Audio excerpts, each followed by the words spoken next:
Good morning, everyone. It's time for global news. And we start from, well, the first trillionaire, now no more. Yes, Elon Musk is no longer a trillionaire by the time markets closed on Wednesday. Plunging shares in Tesla and SpaceX dragged the tech magnate down to billionaire status.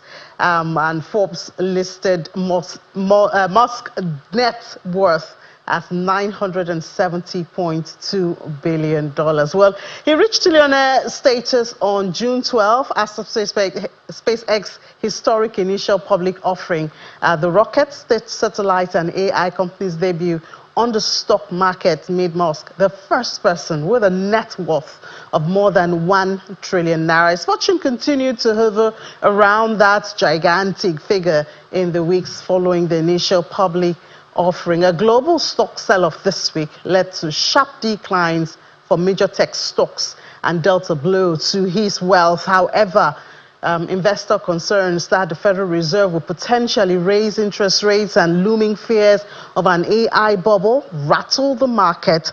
And of course, that led to that drop from being a trillionaire to being a billionaire.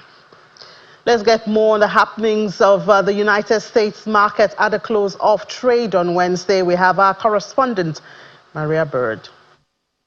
The U.S. stock market was mixed on Wednesday as the Dow Jones was up at 0.35%, the S&P 500 was down at 0.1%, and the heavy tech Nasdaq led the day down at 0.43%.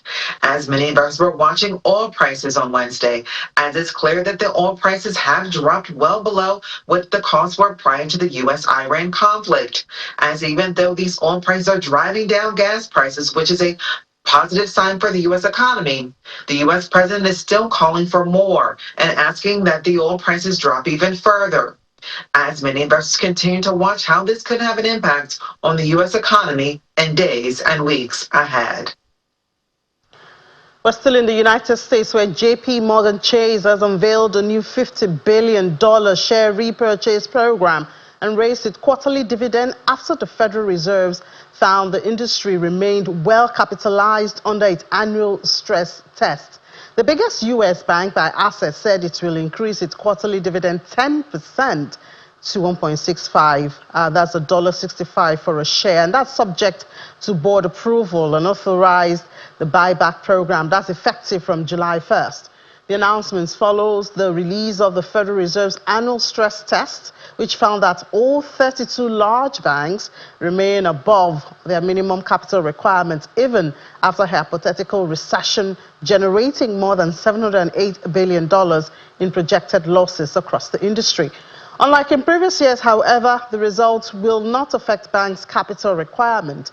The Fed chair earlier this year said that it would keep stress capital buffers unchanged through 2027 while it overhauls the testing methodology, meaning banks entered Wednesday with a clear understanding of their capital requirements.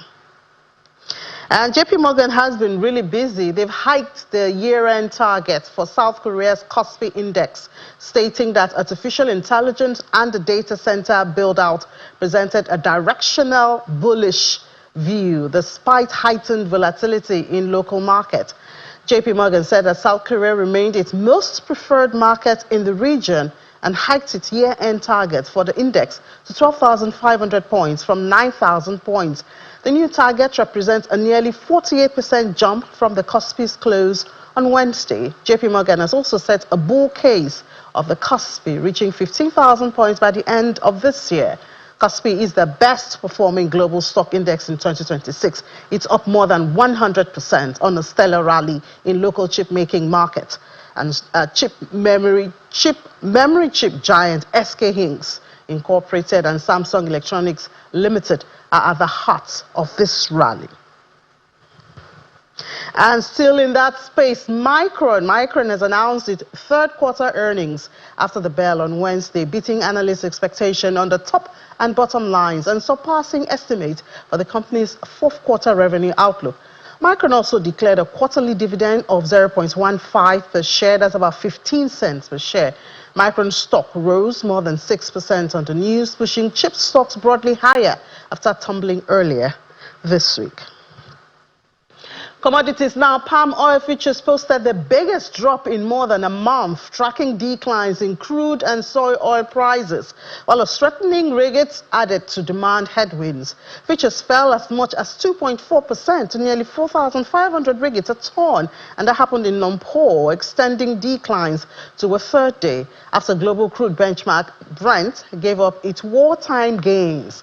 As the US and Iran made progress on a peace deal, soy oil in Chicago was 0.6% lower. In Australia, unemployment rates unexpectedly fell in May as employment rebounded strongly, suggesting that labor market remains resilient and keeping bets alive for another rate hike by the Reserve Bank of Australia.